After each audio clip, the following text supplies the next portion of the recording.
Bakit ganun, ma'am? Walang nanonood sa mga video ko. Gusto ko na lang i-turn off ang professional mode ko kasi useless lang din naman. Napapagod lang ako. Oh, bakit ka pa kasi nag-turn on ng professional mode mo?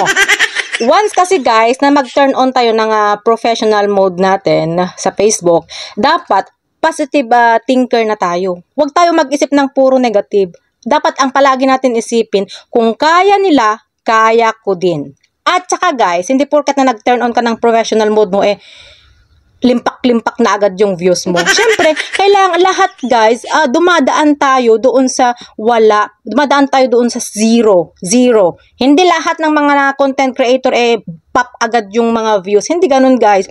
Dapat pinaghihirapan natin yan.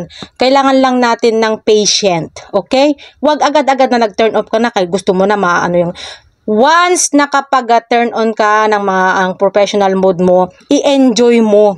I-enjoy mo lang. Alam mo ba kung pag ini-enjoy mo yan, hindi mo nararamdaman yung araw eh. Hindi mo siya napapansin.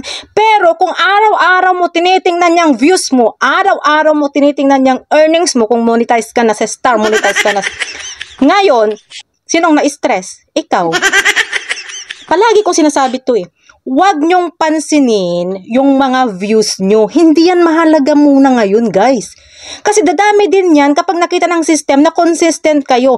Ang gawin nyo, maging consistent sa pagpo-post ng mga engaging content. Kasi pag nakita yan ng system, siya na mismo ang magpapakalat sa mga video mo. Okay? Huwag kang sasabihin, maya-maya tingin ng views. Bakit wala pang 100 tong views ko? Ba, nakakainis. Gusto ko na lang turn up tong professional ko. Bakit ganun? Yung iba, ang dami-dami ng views. Huwag mong kainggitan ng iba dahil nag-umpisa rin sila sa wala. Okay? Dapat patient, consistent, engaging content. Proper engagement. Pag sama-samahin mo yan, tingnan mo, magbo-boom yung account mo. Dadami ang views mo. Organic followers, organic engagement, dadagsain ka niyan kapag ganyan ang ginawa mo.